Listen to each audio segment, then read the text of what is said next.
우연인 것 같았습니다. 우연인 것 같았는데 하나님께서는 필연이었습니다. 하나님의 인도하심이었습니다. 3절에 얘기하는 대로 이삭을 줍는데 우연히 엘리멜렉의 친족 보아스에게 속한 밭에 이르렀더라, 그렇게 말씀하셔요. 우연인 줄 알았는데 하나님의 계획이었고 하나님의 인도하심이었습니다. 그곳에서 보아스의 관심과 그리고 이 룻의 열심히 만나는 자리를 우리는 어제 우리 4절부터 7절까지의 말씀 가운데서 보았습니다. 열심히 일하는 룻에 대해서 이미 오늘 본문을 보면 룻에 대해서 이미 소문을 들었던 보아스가 그 룻에게 시선이 가는 게 당연했을 만큼 룻은 열심을 가지고 일을 하였습니다. 그리고 그렇게 시선을 둘 만큼 보아스는 사람들에 대해서 관심이 있는 사람이었고 약자에 대해서 긍휼의 마음이 있는 사람이었습니다. 오늘 본문을 보면 그런 부분들이 더욱더 분명하게 나타나지요. 이미 말씀드렸지만 보아스가 그렇게 긍휼의 눈빛을 가지게 된 것은 어머니 때문입니다. 라합이라는 어머니, 이방 여인 어머니, 이스라엘 민족 가운데 어떻게 보면 이질적인 어머니, 그러나 그 어머니를 갖게 되면서 우리는 이 보아스가 사람에 대해서 더 큰 관심과 사랑을 가지는 사람이 되었던 것을 알게 됩니다. 여러분, 우리 어떤 사람이 사람에 대해서 관심을 갖습니까? 병을 가졌는데 병이 깊어졌는데 그 병을 치유받았습니다. 그러고 나면 같은 병을 이제 겪고 있는 사람들에 대해서 긍휼의 마음을 갖는 거죠. 동병상련의 마음을 갖는 것입니다. 그런 일들이 이 보아스에게 일어났고 룻을 향하고 있는 것이죠. 그래서 그 보아스는 룻에게 드디어는 은혜를 베풀기 시작합니다.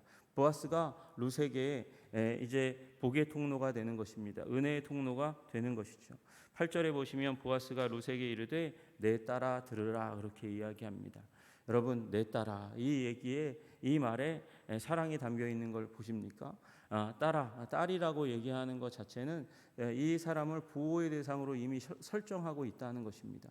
보아스가 이 룻에게 긍휼과 사랑과 은혜를, 보호를 베풀려고 하는 그런 의도와 생각이 담겨져 있는 것을 이미 보게 되는 것이죠. 그리고 이삭을 주우러 다른 밭으로 가지 말며 여기서 떠나지 말라, 이렇게 말씀하십니다. 이 밭이 이제 나의 밭이 이제 내가 이삭을 줍고 생활을 하게 될 근거지가 될 것이고 내가 그것을 마음 깊이 기뻐하고 즐거워한다고 말씀하고 있는 것이죠. 그리고는 뭐라고 말씀하십니까? 보아스가 이제 룻에게 얘기합니다. 나의 소녀들과 함께 있으라. 밭을 공급할 뿐만 아니라 그 다음에 공동체를 공급하는 거예요. 나의 소녀들과 함께 있으라. 여러분, 사람들의 무리는요 원래 배타성이 있는 것입니다. 우리라고 이야기하는 순간 다른 사람들을 포함시키지 않는 것이죠. 그러니까 여기 나의 소녀들이라고 얘기하는 이 사람들의 무리, 보아스의 그 종들의 무리 가운데 여자들만 따로 있는 이 무리들은 배타성을 가지고 있는 무리이지만 그 가운데 명한 것이죠. 이 소녀를 받고 보호하라고 이야기하고 그리고 그에게 일을 가르치라고 이야기하는 것입니다. 그래서 9절에 그렇게 말하는 거죠. 그들이 베는 밭을 보고 그들을 따르라, 이렇게 이야기하고 있는 것이에요.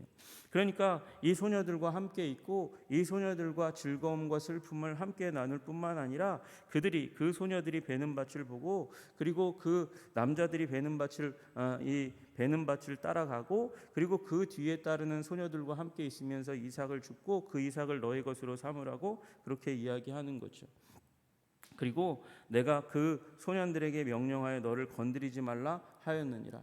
여러분, 약자들에 대해서 어느 사회나 그 약자들을 냉대하고 소홀하게 대하고 그리고 학대하는 사람들이 언제나 나타납니다. 선민이라고 하는 이스라엘에 그런 사람이 없겠습니까? 여러분, 지금 기억하시는지 모르겠어요. 사사기의 맨 마지막에 베들레헴에 있던 제사장이 자기의 첩을 데리러 갔다, 레위 사람이 자기의 첩을 데리러 갔다가 봉변을 당하는 이야기가 나오지 않습니까? 그런 얘기들이 그냥 있는 것이 아니라 자기 소견에 오른 대로 마음대로 행하고 그리고 그 가운데 자기 민족이라 할지라도 학대하고 그리고 힘들게 하는 사람들이 이 깽과 같은 사람들이 있다는 것을 이야기하는 것이잖아요. 근데 지금 그 가운데서 소년들에게 명했다는 거예요. 여러분, 어떤 주석가는 이렇게 얘기합니다. 이 보아스가 성경에서 최초로 성희롱을 금지하는, 그래서 근로자의 작업 환경을, 근로 환경을 그렇게 구축하는 최초의 일을 시도했다고 그렇게 이야기합니다. 그럴 만큼 보아스는 지금 룻을 보호하고 있는 거예요. 소년들에게 희롱하지 말라고, 건드리지 말라고, 찝적대지 말라고, 학대하지 말라고 그렇게 이야기합니다. 게다가 여러분, 약자는 강자의 것을 괜히 손댔다가는 강자에 의해서 해를 받습니다. 공격을 받습니다. 그런데 여러분, 물이라는 것은 생명수와 같은 것이고, 근로할 때는 더욱더, 일할 때는 더욱더 필요한 것이지 않겠습니까? 그걸 누가 떠옵니까?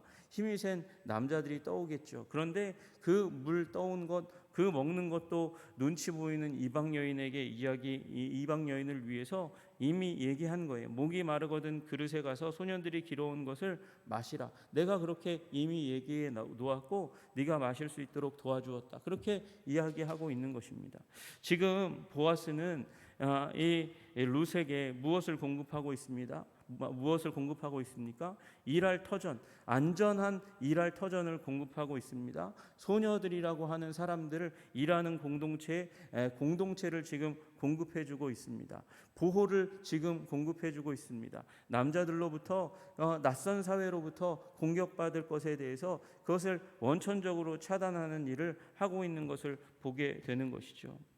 룻이 당황한 것 같아요. 놀란 것 같아요. 왜 이런 일이 내게 일어나나? 왜 이렇게 좋은 일이 일어나나? 깜짝 놀라서 룻이 엎드려서 얼굴을 땅에 대고 절하여 그에게 이르되 나는 이방 여인입니다. 지금 착각하고 계신 거 아닙니까? 나는 이방 여인입니다. 내가 이방 여인 모압 사람이라는 거 알지 못하는 것입니까? 당신이 어찌하여 내게 은혜를 베푸시며 나를 돌보시나이까? 여러분, 우리는 놀래야 됩니다. 우리는 이상하게 생각해야 됩니다. 우리는 이 친절과 이 사랑에 대해서 생소하게 여겨야 됩니다. 그래야 은혜 받습니다. 무엇에 대해서요? 하나님에 대해서요? 예수님에 대해서요? 예수님이 은혜 주시는 것, 나를 위해서 십자가에 달리신 것, 나를 위해서 죽으신 것, 지금도 오늘 나의 삶을 향해서 베푸시고 은혜 주시는 것에 대해서 이상하게 여겨야 돼요. 지금 룻이 이상하게 여기듯이 이상하게 여겨야 됩니다. 이 은혜와 돌봄이 도대체 무엇인가? 라고 여겨야, 그래야 우리 은혜가 되는 것이지, 은혜를 당연하게 여기는 순간 은혜가 반감되는 것이에요. 여러분, 그것이 우리 모태신앙인들의 문제입니다. 어렸을 때부터 그것이 너무 당연하게 여겨져 가지고 그래서 이게 나에게 감동이 안 될 때가 있어요. 여러분, 낯설게 여기시기를 주님의 이름으로 축복합니다. 주님이 왜 이렇게 날 사랑하시나? 왜 이렇게 날 좋아하시나? 여러분, 그걸 알았던 사람이 누굽니까? 탕자예요, 탕자. 탕자가 당연히 아버지는 나에게 유산을 주어야 될 분이라고 여긴 거예요. 그 유산을 주고 나는 그걸 누릴 자격이 있다고, 그게 당연한 거라고 여겼어요. 그래서 아버지가 사실은 죽어야 유산을 받는 건데 아버지에게 살아있을 때 유산을 청구합니다. 달라고 얘기합니다. 이건 아버지의 주권을 무시하는 것이거든요. 그런데 아버지가 그렇게 무시하고 그렇게 업신여기는, 자기 존재를 그렇게 업신여기는 아들에게 유산을 줍니다. 그리고 나아가서 허랑방탕하여 다 쓰고, 그리고 저주받은 동물, 그러니까 이스라엘로는 도저히 먹지 않는, 먹으면 부정하게 되는 동물 돼지를 치는 사람이 되었고 돼지의 먹이를 먹는 사람이 되었어요. 그렇게 비천한 자리 가운데 들어가고야 말았습니다. 여러분, 그 가운데서 이제 내가 돌아가면 내가 아버지의 집에 종 품꾼과 같이, 품꾼 가운데 하나같이 여겨지는 일이 있더라도 아버지는 좋은 분이니까 돌아가야 되겠다. 그러고 돌아갔어요. 근데 아버지가 안아주시잖아요. 아버지가 품어주시잖아요. 옷을 입혀주시잖아요. 그래서 반지를 빼서 반지를 끼워주시는 일을 합니다. 여러분, 상속자로서 그 지위를 계속해서 유지시켜 주겠다는 그런 사인을 하고 있는 거예요. 여러분, 그것을 이상하게 여겨야 되는 것이죠. 여러분, 이 지금 룻이 그걸 이상하게 여기니까 은혜를 받는 거예요. 더 깊은 은혜 가운데 나아가는 것이죠. 보아스가 이야기합니다. 뭐라고 얘기합니까? 내 남편이 죽은 후로 내가 시어머니에게 행한 모든 것과 내 부모와 고국을 떠나 전에 알지 못하던 백성에게로 온 일이 내게 분명히 알려졌느니라. 여러분, 이 말이 무슨 말처럼 들리십니까? 내가 너를 안다라고 이야기하죠. 내가 어떻게 너를 아느냐? 많은 사람들이 너에 대해서 이야기했고 그 이야기가, 그 소문이, 그 너를 향한 칭찬이, 평가가 나의 귀에 들렸다라고 이야기하는 것이죠. 그래서 내가 너를 안다. 여러분, 이 얘기가 얼마나 룻에게 큰 위로와 격려가 되었을까요? 사람들이 나를 안다. 나의 진의를 안다. 내가 그냥 이방 여인, 모압에서 온 비천한 여인이라고 그렇게 이해한 게 아니라 시어머니를 위해서 부모도 버리고 고국을 떠났던 존귀한 여인이라고. 그리고 심지어 이 얘기의 배후에 무엇이 담겨져 있어요? 어머니의 하나님을 나의 하나님으로 삼겠고 어머니의 민족을 나의 민족으로 삼겠습니다. 어머니가 가는 곳에 나도 가고 어머니가 죽는 것 그 이외에 어머니와 결별하는 일은 절대로 없는 것입니다. 그렇게 얘기했던 룻의 고백이 지금 이스라엘 민족 베들레헴 사람들에게 지금 알려지고 있었고 그 땅의 가장 존귀한 자 중에 하나였던 보아스의 귀에 들렸다. 사람들이 나를 알고 있고 이 존귀한 분이 나를 알고 있다는 것이에요. 여러분, 이것이 룻에게 큰 은혜와 격려가 된 줄로 믿으시기를 주님의 이름으로 축복합니다. 그리고 보아스가 뭐라고 얘기합니까? 축복의 말을 하는 것이죠. 내가 행한 일에 여호와께서 보답하시기를 원하노라. 여호와께서 너에게 온전한 상 주시기를 원하노라. 하나님께서 너에게 보답과 상을 주시기를 원한다고 얘기하는, 하나님도 너를 알아주시고 너에게 응답하시기를 원한다고 말씀하시는 그 말을 듣게 되는 것이죠. 이스라엘의 하나님 여호와께서 그의 날개 아래에 보호를 얻게 하사, 여러분, 여호와의 날개가, 여호와가 그러면 날개가 있다는 것을 의미하는 거예요. 지금 이게요. 여러분, 이건 이 성막을 이해하고 이야기하는 거예요. 지성소 그 위에 그 안에 법궤가 있고요. 법궤의 뚜껑 부분에 천사가 있습니다. 그 천사 날개 사이에 주님께서 멀시씜, 시은 좌, 은혜를 내리는 자리, 법궤의 뚜껑 부분이 있는 거예요. 거기는 대속죄일날 대제사장이 1년에 하루만 들어갈 수 있는 바로 그곳이잖아요. 그러니까 이스라엘이 알고 있는 가장 깊은 은혜와 그 은혜의 보호 아래 네가 들어가기를 원한다.